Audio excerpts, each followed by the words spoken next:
There is a version of forgiveness that has been sold to you as strength, but functions, in practice, as a slow erasure of yourself.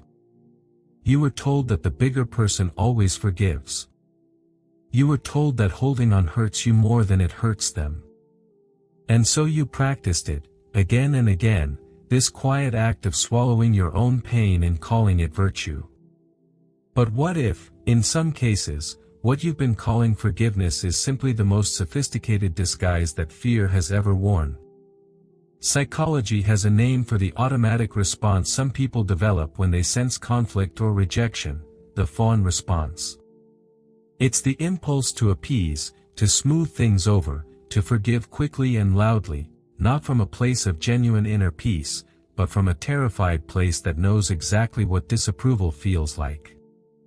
When you rush to forgive someone who has genuinely disrespected you, ask yourself the honest question: are you releasing pain, or are you afraid of what happens if you don't? These two things feel almost identical from the inside, but they lead to completely different lives. There is also a quiet neuroscience to what happens inside a person who is chronically forgiving of disrespect. The nervous system is not a poet. It does not process your spiritual intention. It only tracks patterns. And when disrespect is repeatedly followed by your forgiveness, your body begins to stop registering the disrespect as a threat at all. People call this growth. Philosophers call it equanimity. But therapists often call it something closer to dissociation. The absence of pain is not always healing. Sometimes, it is what numbness looks like after too many years of practice. Here is the insight that most conversations about forgiveness completely miss: forgiving someone and allowing them to remain close to you are two entirely separate acts. You can release the anger. You can genuinely wish them peace. You can stop carrying the story of what they did as a weapon against your own mood, and still, quietly, firmly, close the door.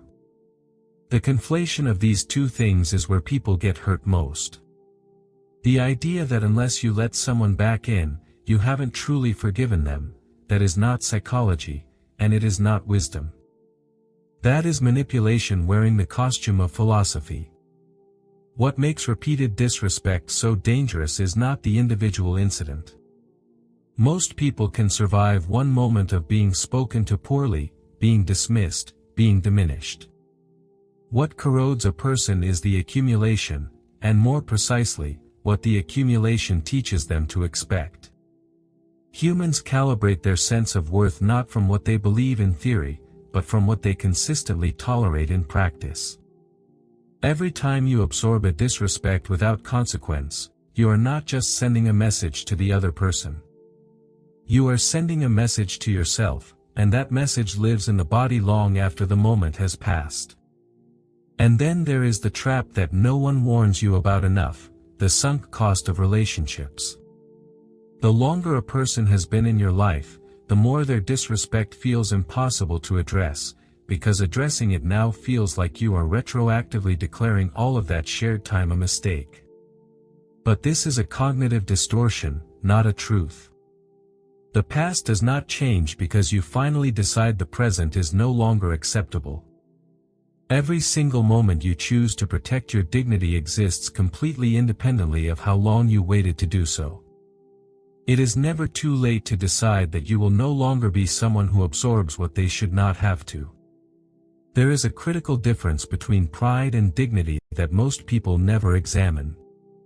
Pride is performed outward, it needs an audience, it needs to be seen to be felt.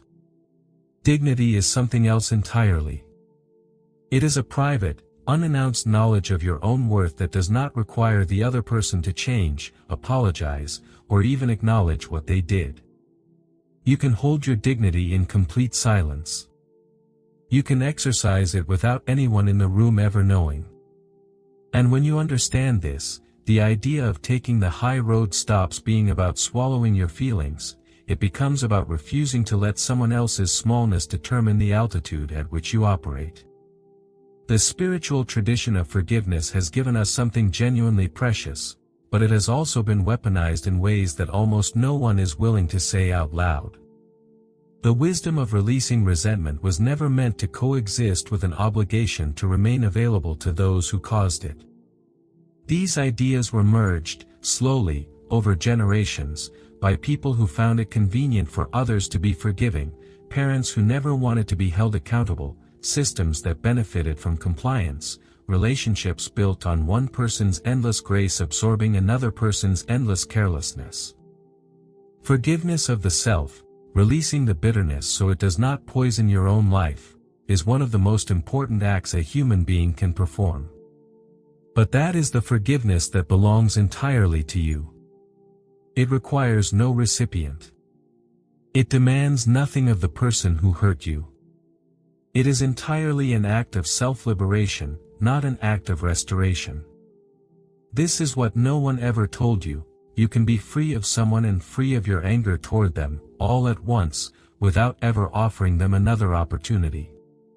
True forgiveness, in its deepest form, is a private ceremony you hold inside yourself, where you acknowledge the pain, you refuse to let it define you, and then you make a decision about what your future will contain. Sometimes the most honest, courageous, and psychologically sound thing you can do is look at a pattern of disrespect and say, not in rage, not in retaliation, but in the calmest voice you have ever used, this is where I end. What you choose to protect reveals everything about what you truly value. Not what you claim to value, not what you believe you should value, but what you actually, quietly, in the moments that count, decide is worth guarding. If something in these words felt true to you, not comfortable, but true, sit with that. The things that unsettle us gently are often the things we most need to hear. And if this kind of thinking speaks to something real in you, there is more of it here. Subscribe, not because algorithms require it, but because you deserve a space where depth is taken seriously.